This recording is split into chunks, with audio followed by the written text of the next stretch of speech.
Hello, welcome to Michael's Business English, the school for non-native English-speaking professionals.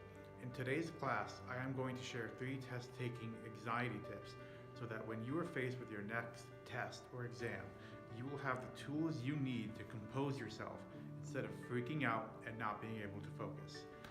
These tips will help you regardless of your age, background, or career. Even as a 30-year-old data analyst and consultant, I'm regularly taking tests. Now, what is causing anxiety? The answer will be different for each person and for each scenario, but in general, it's about the unknown, about uncertainty. Tony Robbins likes to say, when you are absolutely certain, you have no fear. Now, if you're looking for help with a specific problem or challenge, feel free to leave a comment or send me an email.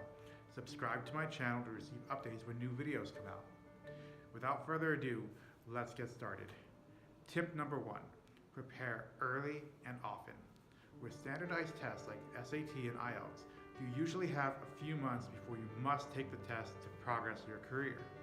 You can take advantage of this time by preparing and practicing in advance. For example, IELTS.org has sample questions you can review.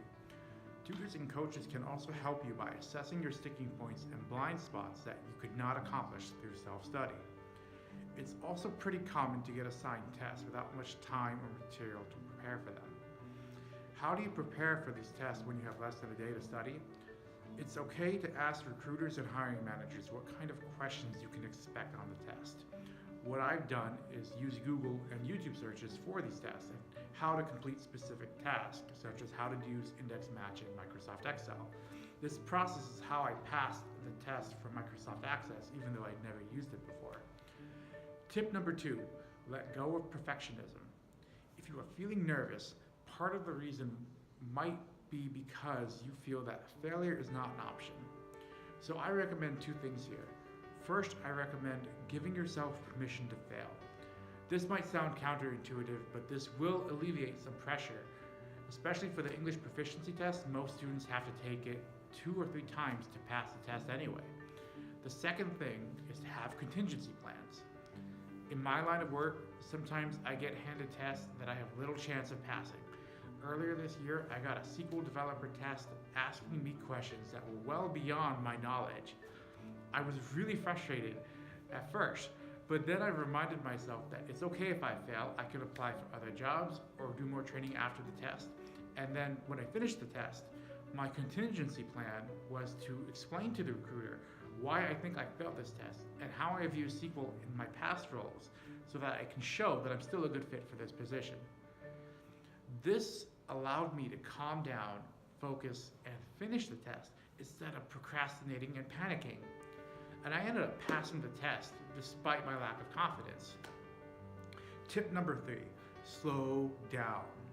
When you are feeling anxious, you might be tempted to try and complete the test as fast as possible because you don't want to feel the anxiety. It's actually in your best interest to do the opposite. I live by the mantra, accuracy over speed. One of the most important things you can do is carefully read the directions. In both the English proficiency test and some of the assessment tests I've taken, they have these things called distractors, which provide misleading information and are intended to catch people who rush the test.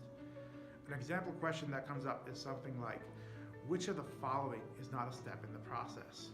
If you are not careful, you will misread the question and answer incorrectly.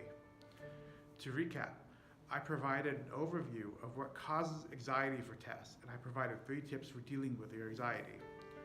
For your homework, I would like you to think about the next test that's coming up and see how you can apply these tips. If you don't have any tests coming up, think about the last time you had to take a test and what problems you struggled with and why. Did you give yourself time to prepare? Were you too focused on the outcome? Did you rush through the test and miss important instructions? Write a comment or send me an email. If you have experiences like this, I would love to hear about them. Subscribe to my channel to receive updates when new videos come out. If I can help you in any way, I'd be happy to do it.